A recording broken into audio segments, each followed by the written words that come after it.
Halloween season na naman. Time for Halloween decors, mga nakakatakot na TV shows, and in a few days, makikita nyo na sila. Kids and adults dressed as monsters, superheroes, cartoon characters, at everything in between.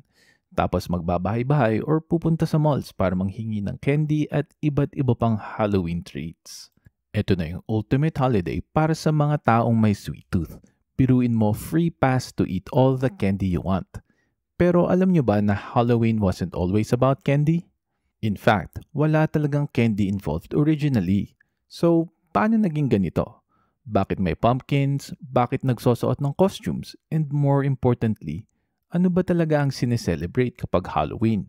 Samahan nyo kami in today's episode as we trace Halloween from its ancient spooky origins to the candy extravaganza that it is now.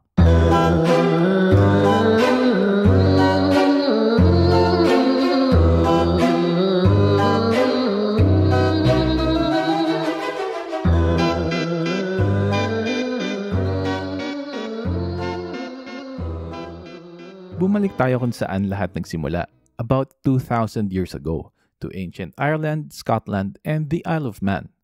The Gaelic people, yun yung tawag sa mga tao noon na nakatira sa regions na ito. And the Gaelic people celebrated a festival called Samhain. This happened every October 31 to November 1. Pero ano ba yung Samhain?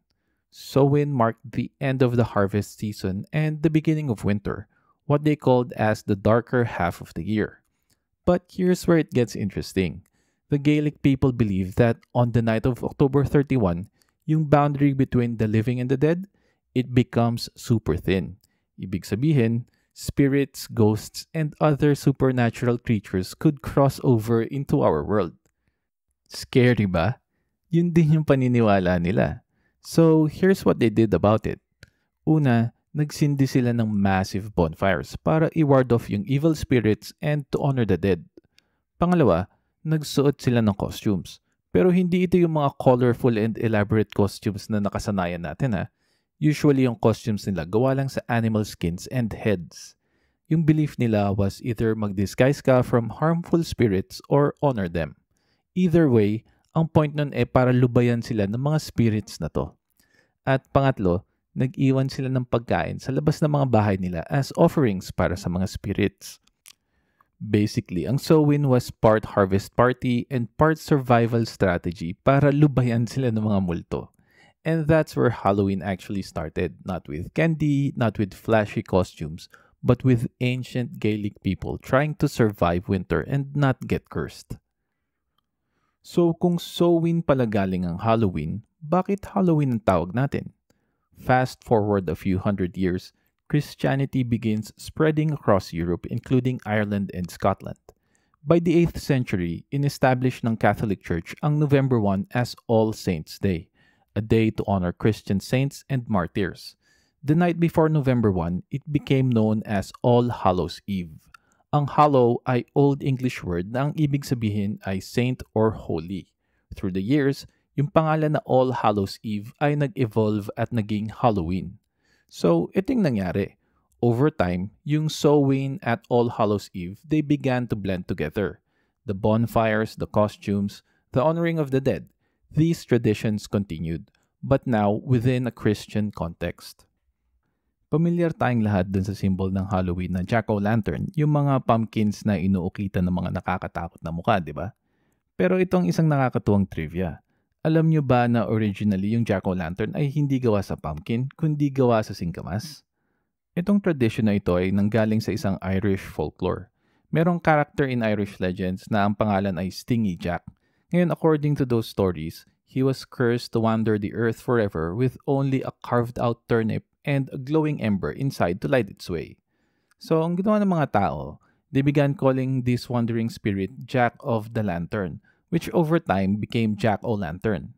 Ngayon, Irish and Scottish people started carving scary faces into turnips, potatoes, and even beets, placing them outside their homes as lanterns to ward off Stingy Jack and other wandering spirits. But here's the twist.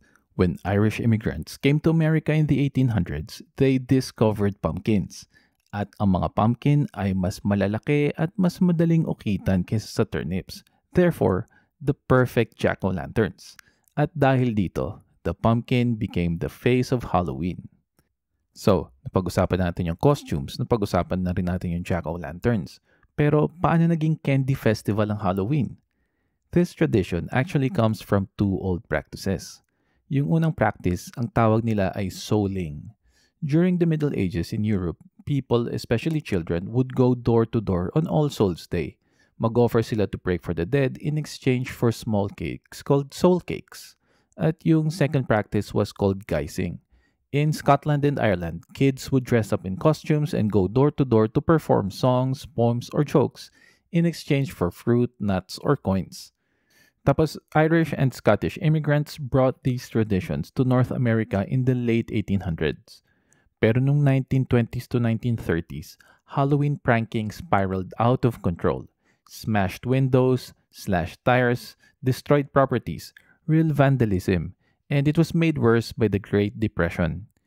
Kids combined the door-to-door costume tradition with threats of pranks. That's when a new phrase appeared, trick or treat. It wasn't cute at the time. It was an ultimatum.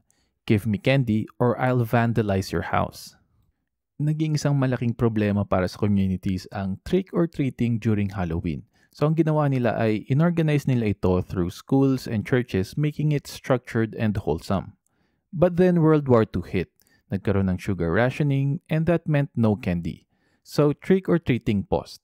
But during the 1950s, everything changed. Wala ng sugar rationing and the economy was booming. New suburbs were popping up everywhere which were perfect for trick or treating.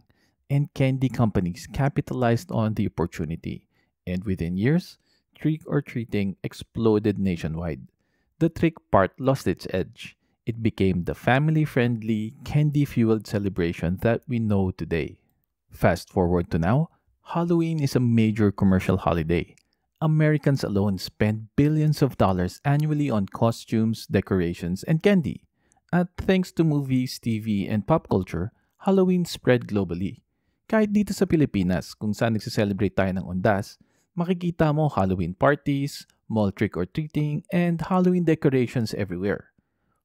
From its ancient roots of bonfires to a billion-dollar industry, ang layo na rin na naging evolution ng Halloween. Maraming salamat sa panonood ng video. Magiging malaking tulong sa amin kung kayo ay magsusubscribe sa channel, ilalike yung mga videos at pakishare na rin sa friends ninyo. Tandaan, ang Kukoting Pinoy ay kukoting matalino. Isip, tuklas, kwento.